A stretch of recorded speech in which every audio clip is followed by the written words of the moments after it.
नमस्कार दोस्तों, स्वागत है एक बार फिर से आप सभी का आपके अपने YouTube चैनल टेक्निकल फंडा में।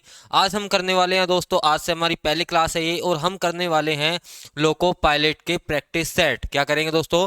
लोको पायलट के प्रैक्टिस सेट करेंगे, जिसमें मैथ को छोड़कर बाकी के जो भी सब्जेक्ट है, सॉरी मैथ और रीजनिंग को छोड़कर, वो सारी की सारी जैसे कि हुई आपकी जनरल साइंस की बात करें अपन, तो वो अपन सोल्व करवाएंगे इसमें। ठीक है, तो सारे के सारे सेशन में जुड़ जाइए, सेशन को लाइक कर दीजिए, चैनल को सब्सक्राइब कर दीजिए जो भी नया जुड़ा है।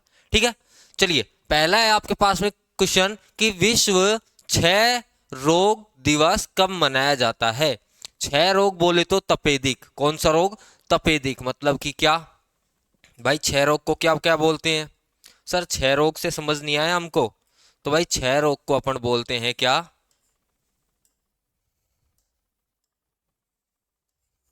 एक तो अपन तपेदिक भी बोल देते हैं। क्या बोल देते हैं? तपेदिक, टीबी और क्षय रोग, ये बोलते हैं ना। तो ये सारे के सारे नाम किसके हैं? क्षय रोग मतलब कि टीबी के। बात करें इसमें कि भाई इसमें सर तपेदिक में प्रभावित अंग कौन सा है, तो सबको पता है कि टीबी में कौन से होते हैं? फेफड़े। क्या होते हैं भाई? फेफड़े। प्रभावित अंग की बात करें तो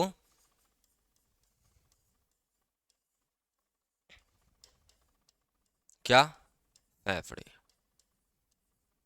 ठीक है, अब भाई पूछा क्वेश्चन में ये है कि टीबी दिवस कब मनाया जाता है, तो आपका आंसर होगा 24 मार्च को। कब मनाया जाता है दोस्तों? 24 मार्च को टीबी दिवस मनाया जाता है पूरे विश्व के अंदर। ठीक है, चलिए भाई, ये तो हो गई भाई टीबी की बात। अब भाई मैं बात करूं आपसे हीमोफीलिया दिवस। हीमोफीलिया, हीमोफीलिया दिवस कब मनाया जाता है? एक ये क्वेश्चन बता दो। ठीक है, उसके बाद में आप बता दो मेरे को थैलेसीमिया दिवस कब मनाया जाता है? थैलेसीमिया दिवस कब मनाया जाता है? एक ये बता दो। उसके बाद में आप मेरे को बता दो, एड्स बता दो भाई, एड्स कब मनाया जाता है? एड्स दिवस कब मनाया जाता है? तीन क्वेश्चन है आपके पास में, तीनों क्वेश्चन का आंसर देना है आपको। ठीक है, तो भाई बात करूं मैं हीमोफीलिया की, तो ये मनाया जाता है अपना कब? 17 अप्रैल। 17 अप्रैल को। ठीक है, जैसे ही विश्व क्षय रोग दिवस कब मनाया जाता है? 24 मार्च को। उसी प्रकार हीमोफीलिया कितना? 17 अप्रैल को। और ये कितना मनाया जाता है? थैलेसीमिया 8 मई को। कब मनाया जाता है दोस्तों? 8 मई को। एड्स मनाया जाता है दोस्तों 1 दिसंबर। कब? 1 दिसंबर को कौन सा एड्स दिवस मनाया जाता है? तीनों चारों चीजें क्लियर है ना? कोई दिक्कत किसी को नहीं होनी चाहिए। ठीक है, बात करो मैं सर टीबी में जो औषधि काम में लेती है, टीबी रोग में जो औषधि होती है वो कौन सी होती है भाई? सर औषधि की बात करता हूं मैं। क्या? औषधि। तो भाई औषधि कौन सी है? स्टेप्टोमाइसिन। कौन सी? स्टेप्टोमाइसिन। ठीक है, ये जो टीबी रोग होता है जिसको, उसको ये औषधि दी जाती है। कौन सी? स्टेप्टोमाइसिन। प्रभावित अंग की मैंने बता दिया आपको क्या होते हैं? फेफड़े होते हैं। ठीक है, चलिए बात करें कि भाई इसमें सर टीका कौन सा लगता है, तो टीका लगता है आपको दोस्तों बीसीजी का। कौन सा? बीसीजी का टीका। कौन सा? बीसीजी का। सर बीसीजी क्या है? बीसीजी की फुल फॉर्म है दोस्तों बेसिलस कौमेटी गुरिन। क्या है? Bacillus Calmette Guerin. BCG BCG का पूरा नाम है। ठीक है, बात करें इसमें एक और चीज कि सर इसमें जो रोगजनक है, क्या रोगजनक है? रोगजनक, जो सर इसमें रोगजनक क्या है, तो भाई इसका रोगजनक है माइक्रोबैक्टीरियम ट्यूबरक्लोसिस। कौन सा? Micro bacterium tuberculosis. ये क्या है दोस्तों? इसका जो रोगजनक है ना, वो है इसका, किसका? टीबी का। तो कितनी चीजें क्लियर हुई कि सर एक ये हुई प्रभावित अंग फेफड़े हैं, दूसरी क्या हुई भाई औषधि कौन सी दी जाती है? स्टेप्टोमाइसिन। टीका सर बीसीजी का टीका। और रोगजनक क्या है सर? माइक्रोबैक्टीरियम ट्यूबरक्लोसिस, टीबी का। ठीक है, नेक्स्ट हमने बात की कि सर हीमोफीलिया दिवस कब मनाया जाता है? 17 अप्रैल को। थैलेसीमिया कब मनाया जाता है? 8 मई को। एड्स कब मनाया जाता है? 1 दिसंबर को। ठीक है, सर टीबी को और किस किस नाम से जानते हैं? सर तपेदिक नाम से भी जानते हैं और टीबी नाम से भी जानते हैं।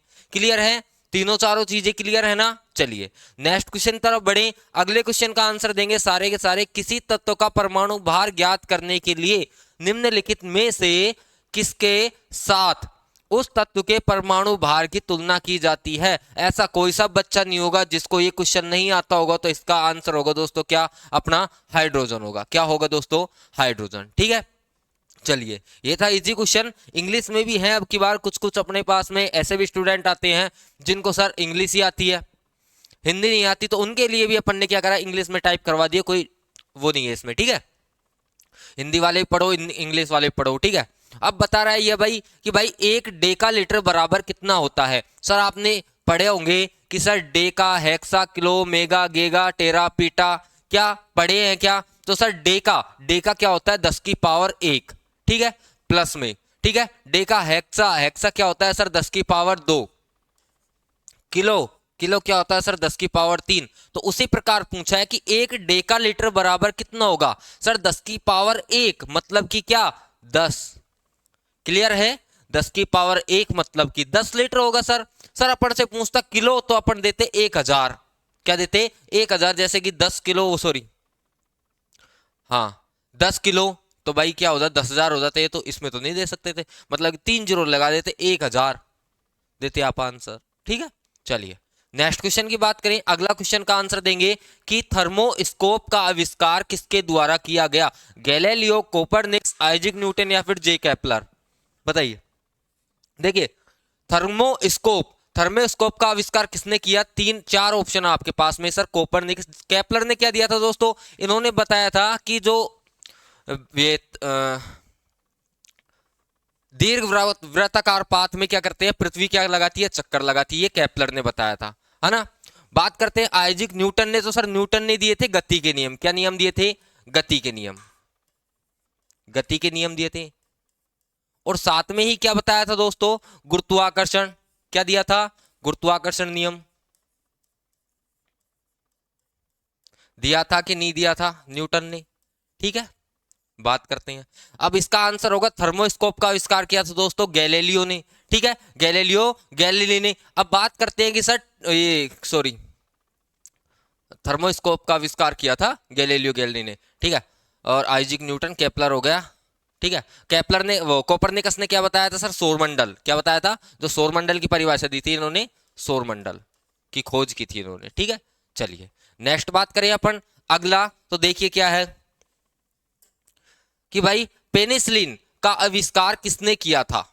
पेनिसिलिन क्या है, एक एंटीबायोटिक है। क्या है दोस्तों, एक एंटीबायोटिक है पेनिसिलिन। क्या है, एंटीबायोटिक, एंटीबायोटिक है कौन, पेनिसिलिन।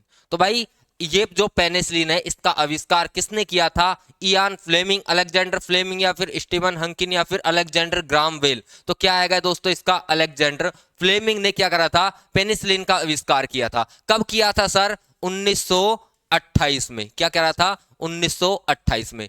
इयान फ्लेमिंग क्या है सर, ये एक लेखक है। क्या है भाई, लेखक है कौन, इयान फ्लेमिंग। ठीक है, बात करते हैं अलेक्जेंडर ग्राम बेल ने किसका आविष्कार किया था, टेलीफोन का आविष्कार किसने किया, जो आप बात करते हो टेलीफोन का, उसका आविष्कार किया था अलेक्जेंडर ग्राम बेल ने। कंफ्यूज नहीं होना है, क्लियर है, कंफ्यूज नहीं होना है। नेक्स्ट क्वेश्चन की बात करें कि धमनियां रक्त का वहन करती हैं जो की भरी होती है। भाई धमनियां, आर्टरीज, आर्टरीज में क्या होता है दोस्तों, शुद्ध रक्त बहता है। शुद्ध रक्त का मतलब ऐसा नहीं है कि भाई उसको फिल्टर कर दिया, मतलब कि कुछ और चीजें मिला दी उसमें, नहीं।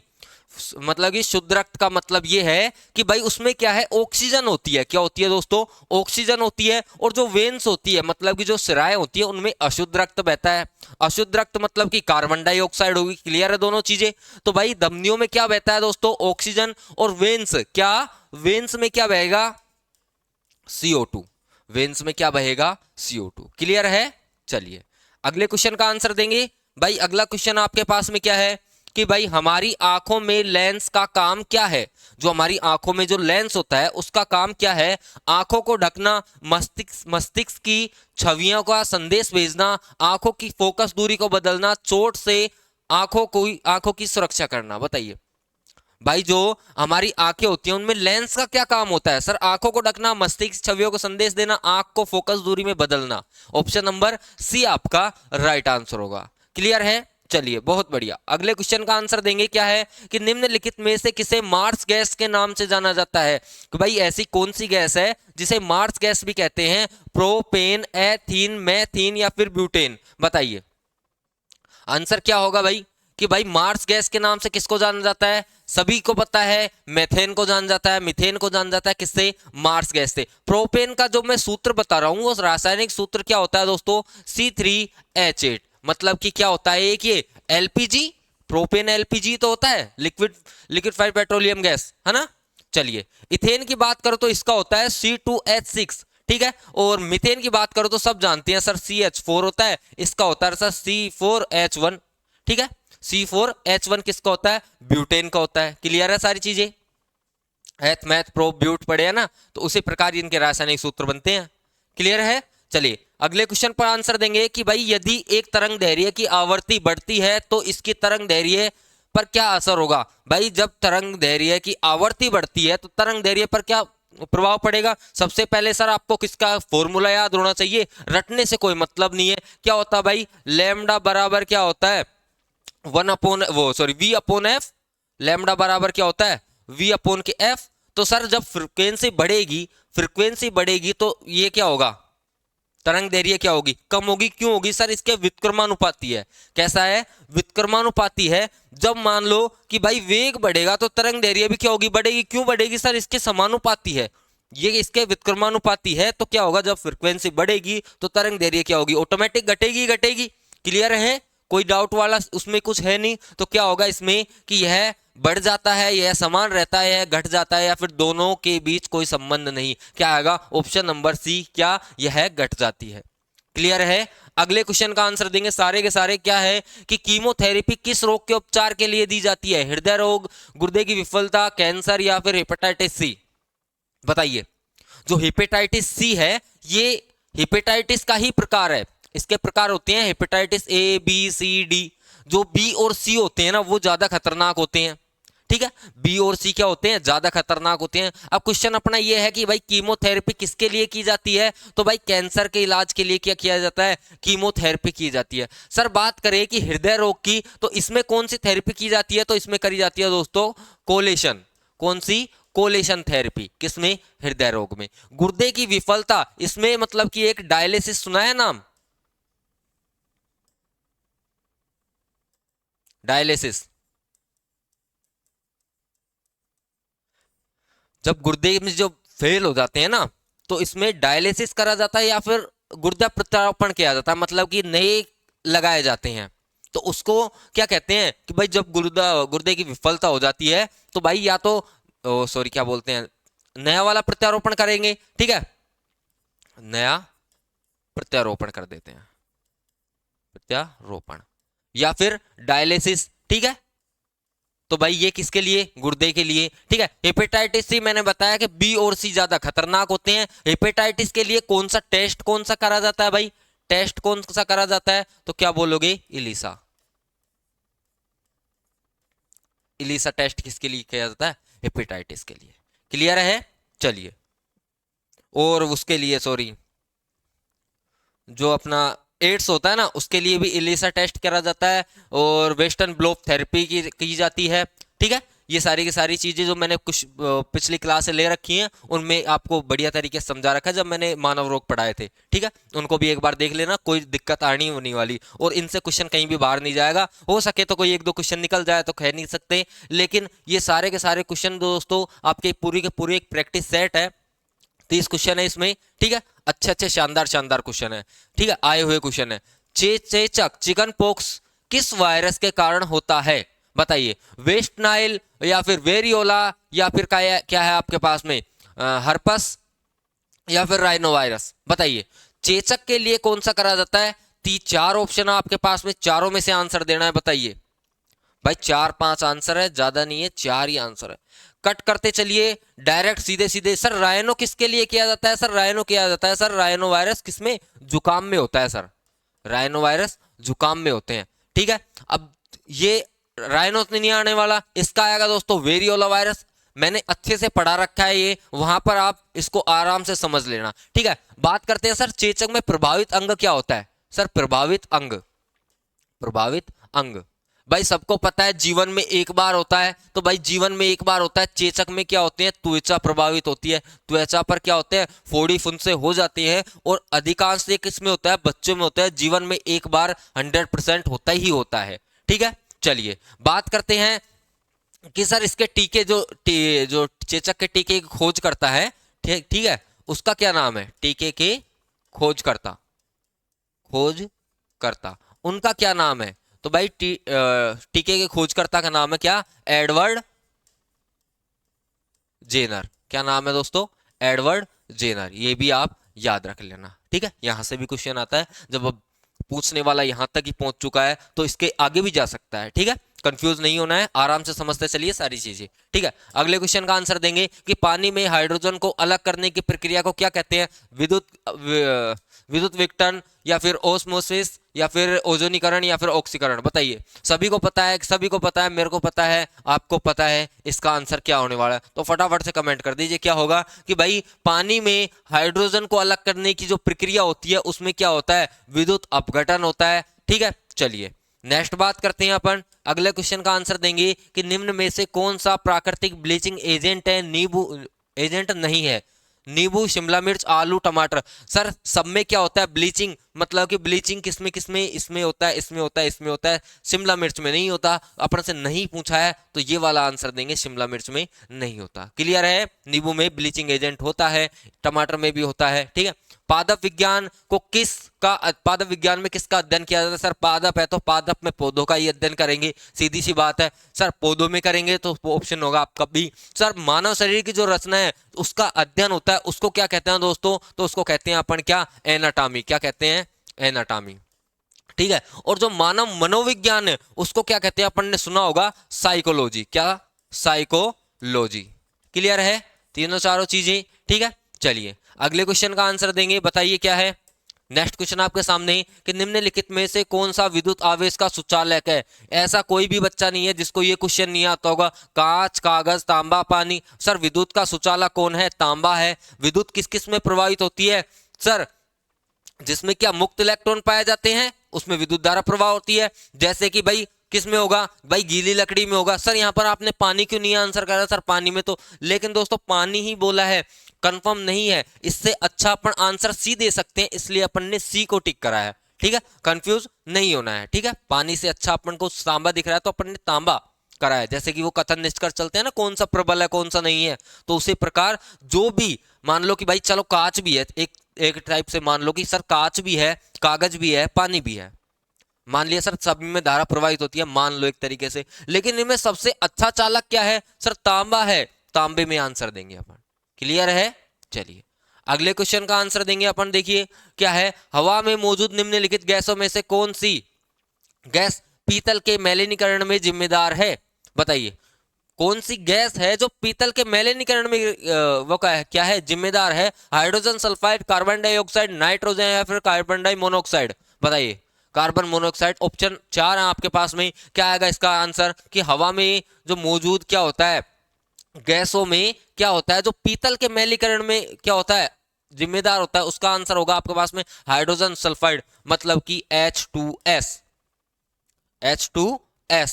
ठीक है, जब ऑक्सीकरण और ये अपचयन अभिक्रिया पढ़ाई थी उसमें मैंने ये क्वेश्चन करवाया था। ठीक है, चलिए अगले क्वेश्चन का आंसर देंगे कि निम्न में से कौन सा एक कैल्शियम का समृद्ध स्रोत नहीं है? सर पनीर, कोलार्ड ग्रीन, या फिर अंजीर, या फिर गाजर। किसमें नहीं है क्या कैल्शियम? बताइए सर पनीर में होता है? सर बिल्कुल होता है। ठीक है सर, कोलार्ड ग्रेन्स में इसमें भी होता है। सर अंजीर में बिल्कुल होता है। सर गाजर में क्या होता है? नहीं होता। क्या गाजर में कैल्शियम नहीं पाई जाती, इसलिए अपना राइट आंसर होगा ऑप्शन नंबर डी। ठीक है, कैरेट। ठीक है, अगले क्वेश्चन का आंसर देंगे कि निम्नलिखित में तकनीकी आविष्कारों में से कौन सा सबसे पहले हुआ था? टेलीफोन, टेलीग्राफ, दूरबीन, या फिर टेलीफोन, या फिर टेलीटाइप। बताइए कौन सा हुआ था सबसे पहले, और किसने करा था ये भी बता देना। ठीक है, चारों ऑप्शन आपके पास में। सबसे पहले किसका आविष्कार हुआ था? सबसे पहले हुआ था दोस्तों दूरबीन का। क्या टेलीस्कोप बोलते हैं ना दूरबीन को, टेलीस्कोप बोलते हैं ना दूरबीन को, तो दूरबीन का आविष्कार हुआ था। ठीक है, सबसे पहले। और सर करा किसने था? किसने करा था? गैलीलियो ने। किसने? गैलीलियो ने। किसका आविष्कार करा था? दूरबीन का। ठीक है। टेलीग्राफ का किसने करा था दोस्तों? सैमुअल ने, सैमुअल मॉर्से इसका पूरा नाम है। इन्होंने करा था टेलीग्राफ का। टेलीफोन का आविष्कार किसने किया था? जो अलेक्जेंडर फ्लेमिंग मैंने पढ़ाया था ना, उन्होंने किसका करा था? टेलीफोन का। ये क्वेश्चन करवा दिया ना, भी गया था, टेलीफोन का आविष्कार। ठीक है। तो जो भी पीछे चले हैं वो रिपीट हो रहे हैं। रिपीट क्या मैं कर रहा हूं उनको रिपीट, ताकि आपको याद हो जाए एक बार में। सर टेली टाइप का आविष्कार किसने किया? तो इसका करा था अपन ने दोस्तों एडवर्ड ई, नाम ऐसा ही है ना इसका,